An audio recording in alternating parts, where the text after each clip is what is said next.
Bismillahirrahmanirrahim. Today's our topic is chromatography. Chroma का मतलब colour और ग्राफिक का मतलब होता है लाइंस और पिक्चर्स. इसमें हम मुख्तलिफ़ कलर्स जो हैं वो लाइंस या पिक्चर्स की फॉर्म में जो है वो सेपरेट करेंगे और वो कलर्स जो हैं वो मुख्तलिफ़ मॉलिक्यूल्स को या मुख्तलिफ़ कंपाउंड्स को या मुख्तलिफ़ सब्सटेंसेस को इंडिकेट कर रहे होंगे. It is a technique used for separating different compounds of mixture. ये एक ऐसी टेक्निक है जो कोई भी अगर आपके पास मिक्सचर मौजूद है तो उसके कंपाउंड्स को सेपरेट कर देती है. उसमें जो भी कंपोनेंट्स उस मिक्सचर के अंदर मौजूद हैं उनको सेपरेट कर देती है. The speed of molecular movement. अब ये जो molecular movement, the speed of molecular movement is also depends on it's molecular size. So different components of mixture travel through the stationary phase eight different speed. अब ये जो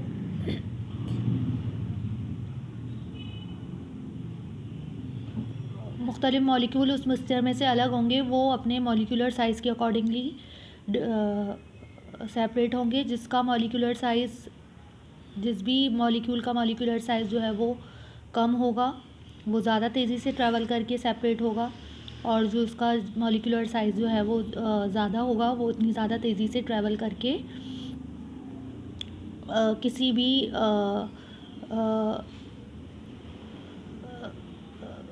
solvent के अंदर travel नहीं कर सकेगा और सॉल्वेंट के अंदर ट्रैवल ना करने सकने की वजह से वो नीचे की तरफ ही अपने आप को शो करवाएगा. अब इसमें लिखा हुआ है स्टेशनरी फेस. एक है स्टेशनरी फेस और एक होता है mobile phase. Different components of mixture travel through the stationary phase at different speed. There are 4 different types of chromatography techniques use for qualitative analysis. यहाँ पे क्या बता रहे हैं कि 4 डिफरेंट टाइप की क्रोमेटोग्राफी है, जिसमें सबसे पहले हम जो बुक में डिस्क्राइब की हुई है वो है पेपर क्रोमेटोग्राफी. दूसरी है थिन लेयर क्रोमेटोग्राफी. तीसरी है गैस क्रोमेटोग्राफी और चौथी है high performance liquid chromatography. Paper chromatography is a simple and mostly used in analytical chemistry. जो पेपर क्रोमेटोग्राफी होती है बहुत ज़्यादा सिंपल होती है और ज़्यादातर यूज़ की जाती है एनालिटिकल केमिस्ट्री में, जहाँ पे हम मुख्तलिफ़ चीज़ों को एनालाइज़ करते हैं, मुख्तलिफ़ चीज़ों के वेट को एनालाइज़ करते हैं, उनके कंपोनेंट्स को एनालाइज़ करते हैं, तो वहाँ पे पेपर क्रोमेटोग्राफी जो है वो यूज़ की जाती है. In this method there are 2 phases. इस मेथड में 2 फेजेस होते हैं. One is stationary phase and other is mobile phase. एक जो होता है वो स्टेशनरी फेज होता है और दूसरा जो होता है वो मोबाइल फेज होता है. The cellulose sheet filter paper works as stationary phase while sample mixture within a solvent work as a mobile phase. The components of sample mixture start separating on paper according to their rate of movement. अब यहाँ पे आपको समझने के लिए यहाँ पे देखें पेपर क्रोमेटोग्राफी दिखाई गई है. यहाँ पे वाटर है, इसके अंदर मुख्तलिफ़ कलर की इंक्स नज़र आ रही हैं. फिर यहाँ पे आपको वाटर नज़र आ रहा है. वाटर जो है वो ट्रैवल करके यहाँ तक पहुँचा है और इसमें जो इंक है ये इंक जो है वो मुख्तलिफ़ टाइप की कलर्स को शो करवाती हुई ऊपर की तरफ मूव कर रही है. अब यहाँ पे इंक स्पॉट है, ये पेपर है और ये जो इंक है इसके अंदर इन्होंने मुख्तलिफ़ टाइप्स, यहाँ पे आपको मुख्तलिफ़ टाइप के कलर्स नज़र नहीं आ रहे हैं, लेकिन यहाँ पे आपको ये इंक जो है मुख्तलिफ़ टाइप के कलर्स में सेपरेट होती हुई नज़र आ रही है. अब जो कलर आपको सबसे नीचे नज़र आ रहा है उस टाइप की जो भी आपके पास यहाँ पे इंक नज़र आ रही है उसका मॉलिक्यूलर वेट भी ज़्यादा होगा, उसकी डेंसिटी भी ज़्यादा होगी, जब भी वो वाटर के अंदर ट्रैवल करके तेज़ी से ऊपर की तरफ नहीं गया है. फिर उसके बाद दूसरे टाइप की इंक है, फिर तीसरे टाइप की इंक है और फिर चौथे टाइप की इंक है. तो ये जो इंक है जो सबसे ऊपर आपको कलर नज़र आ रहा है वो उसका मॉलिक्यूलर वेट भी कम होगा और उसकी डेंसिटी भी कम होगी, उसका मॉलिक्यूलर साइज़ भी छोटा होगा, उसका पार्टिकल साइज़ भी छोटा होगा जब भी वो तेज़ी से मूव करके ऊपर की तरफ गया है। जिसका मॉलिक्यूलर साइज़ भी ज़्यादा है, जिसका पार्टिकल साइज़ भी ज़्यादा है, जिसकी डेंसिटी भी ज़्यादा है, वो इतना ज़्यादा तेज़ी से ट्रैवल करके नीचे ऊपर की तरफ नहीं गया है। तो ये जो है ये पेपर है, सेलुलोज पेपर शीट है। इसमें ये जो इंक है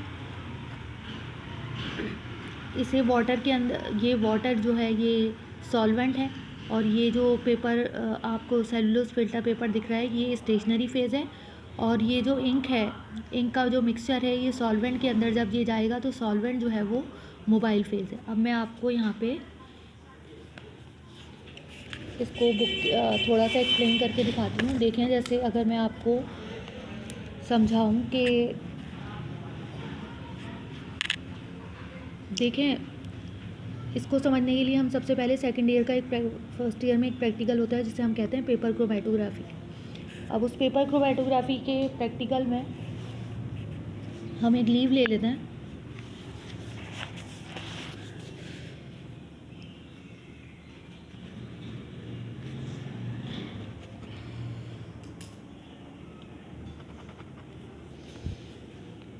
ये हमने एक लीव ले ली।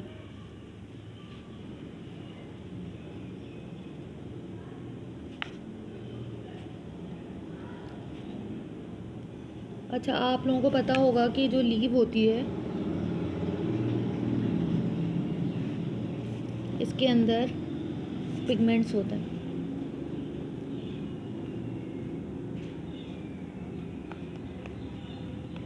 ये जो पिगमेंट्स होते हैं ये होते हैं क्लोरोफिल ए,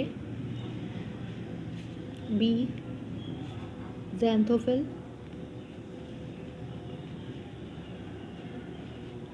और कैरोटीन। सही है, लेकिन बज़ाहिर हमें ये जो लीव है ये ग्रीन कलर की दिखती है। अमूमन हमें ये सारे कलर नज़र नहीं आ रहे होते, सिर्फ क्लोरोफिल ए जो ग्रीन कलर जो है रिफ्लेक्ट करता है और क्लोरोफिल बी जो ग्रीन कलर रिफ्लेक्ट करता है, उसकी वजह से हमें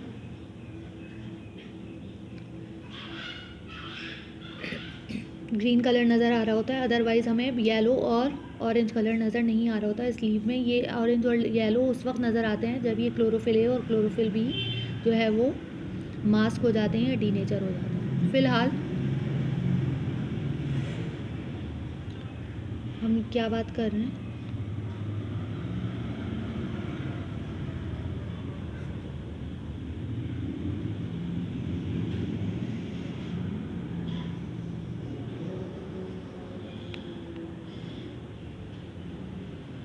ये हमारे पास लीव है।